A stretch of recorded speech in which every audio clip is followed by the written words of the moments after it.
everybody, my name is Meg Treseder. I am the Adult Services Librarian here at the Aza Memorial Library, and I am here to present some fiction and memoir picks for you. Stuff I've really enjoyed recently. So the first is The Miniaturist, and this is by Jessie Burton.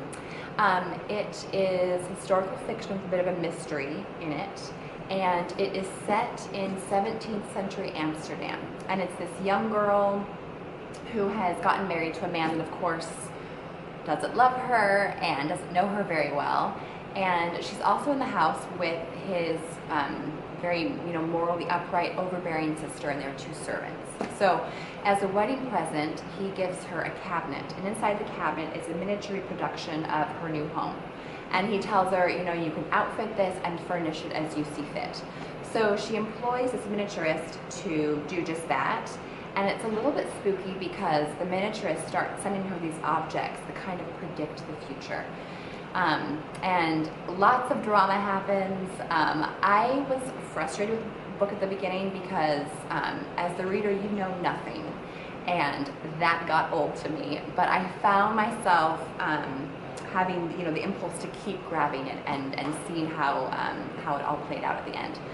It's a fascinating book because it deals with women's issues, and particularly, I think the extreme lengths a woman must have gone to at the time to exert any kind of influence or have any kind of power. So that was just fascinating. The second book is The Monogram Murders by Sophie Hannah.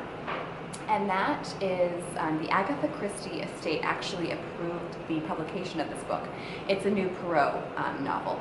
And I spent a very fondly remembered summer in college reading all of the Agatha Christie novels. So I had to read this one when it came out. I was very excited about it. There are lots of red herrings, as you typically find. I think Sophie Hannah did a really good job staying in the style of Agatha Christie. Perot is his usual insufferable, arrogant self. I don't know why we like him, but Perot is back. I'm happy to say I enjoyed the book.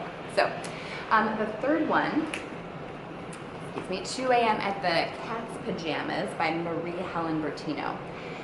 And if you like Gilmore Girls or quirky, fiction, you will love this one. It's got quirky characters and that really witty, clever banter that I think of when I think of Gilmore Girls.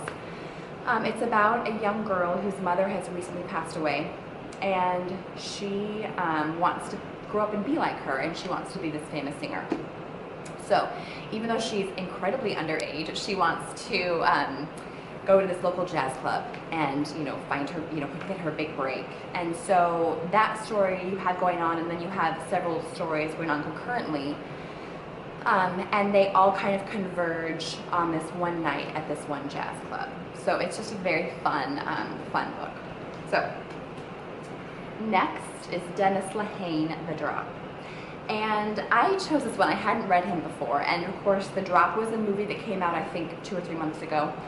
It came actually before the book. And I'm a sucker for any book set in Boston. I'm always under the illusion that perhaps Ben Affleck will be in it. And I love those Boston accents. He is in the movie, unfortunately, but it still looked really good. So this one is a darker, grittier read. It's set kind of during the holiday time, so it's appropriate. But it's about a man who's coming home from his bartending gig, and he finds this abandoned dog. And he takes it home and he rescues it. He's this good guy.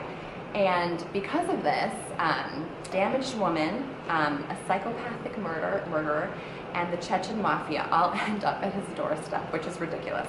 But you never know what will happen when you bring home a dog, so be careful. He's this good guy. He kind of has this hero complex to save those around him. It's a darker, grittier novel in that there are bad characters doing very bad things, but I think it probably pretty accurately portrays people who live very dangerous, brutal lives, and that's The Drop. I can't not mention, I'm sorry, very quickly, John Grisham's newest one. I know we've all heard of it, fine, but I loved it. I'm happy to say that he is in rare writing form. It's Gray Mountain is his newest, and it's set in downtown Manhattan during the recession in 2008. It's just happening. And you have this young woman who works at a law firm downtown, and she's let go because almost every lawyer is, apparently. during that time. And so she's told, you might have your job in a year if you can work for free as an intern in one of these legal aid clinics across the country. So she finally finds one that's looking for people, and she ends up in Brady, Virginia, which is coal country.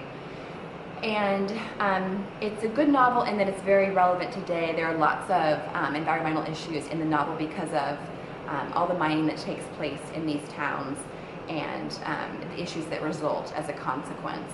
And if a tenth of it is true, it's just, I think, an important book for everybody to read, and I loved it. I thoroughly enjoyed it. The last one I'm also super excited about. It's The World's Strongest Librarian, so how could I not read it? It's by Josh Hangarn.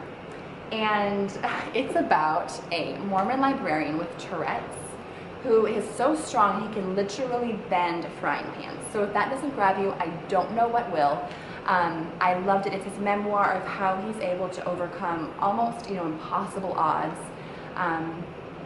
to get to where he is today. And that is, everybody in the publishing world is in love with him. He's now friends with like Chuck Palahniuk and Seth Godin, just very cool people. And he has a job, a job that he's good at, and a happy family. And he's just had to overcome so much to get there. I think, of course, if you have Tourette's or know somebody that does struggle with the condition, I highly recommend reading it because he talks very intimately and openly about his condition and the techniques he used to try to overcome it. He also has this very blunt, no-nonsense writing style. I think that's kind of the person that he's developed into, and I loved it. So, thanks.